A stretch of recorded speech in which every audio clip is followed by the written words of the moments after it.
কিছু মানুষের পয়েন্টে পয়েন্টে কথা বললে তাদের কিন্তু জয়েন্টে জয়েন্টে ব্যথা করে। আসসালামু আলাইকুম, আমি রোজি কুমিল্লা থেকে চলে এলাম নতুন আরও একটা ভিডিও নিয়ে। আশা করি সবাই পরিবার পরিজন নিয়ে ভালো আছেন, আমিও আলহামদুলিল্লাহ ভালো আছি।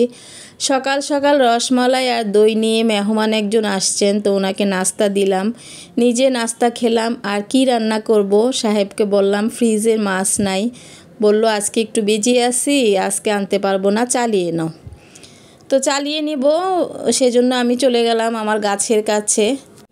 গাছ থেকে পেঁপে নিয়ে আসলাম, পেঁপে ডাল দিয়ে সবজি করব। আর পুঁই শাক, চাল কুমড়া পাতা ইত্যাদি নিয়ে আসলাম। কাঁঠালি বিচি দিয়ে একটু শুটকি রান্না করব।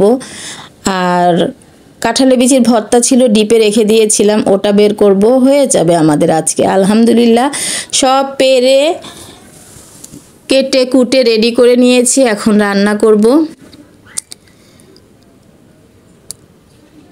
তেল দিয়ে আমি তেলের মধ্যে পেঁয়াজ দিয়ে দিলাম। এটা আমি রান্না করছি পেঁপে, আলু আর মুসুর ডাল দিয়ে একটা সবজি।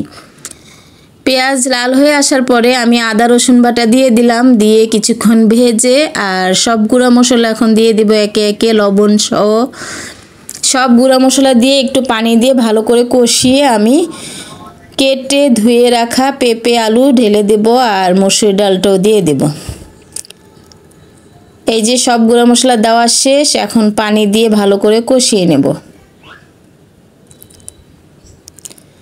কষানো শেষ, আমি ঢেলে দিলাম পেঁপে আলু, কিছুক্ষণ কষিয়ে তারপর আমি ধুয়ে রাখা মুসুর ডালটাও দিয়ে দিলাম।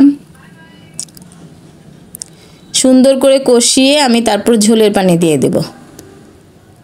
এই যে সুন্দর করে রান্নার পর আমি ধনেপাতা আর কাঁচামরিচ দিব। এখন আমি অন্য চুলায় শুটকিটা বসাবো, সেজন্য পাতিলে আমি তেল দিয়ে যথারীতি পেঁয়াজ আর বাটা মশলা বলতে এখন শুধু রসুন বাটা দিব, শুটকি যেহেতু, রসুন বাটা দিয়ে গুঁড়া মশলা লবণ সহ সব দিয়ে দেব।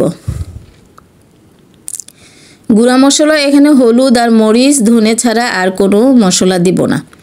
শুটকিটা দিয়ে দিলাম আর এদিকে আমি সবজিতে দিয়ে দিলাম কাঁচামরিচ আর ধনেপাতা। অনেক টেস্ট হয়েছিল। শুটকির মশলাটা ভালো করে কষানোর পরে আমি কাঁঠালি বিচি দিলাম, তারপর এখন ধুয়ে রাখা পাতাগুলো দিয়ে দিচ্ছি।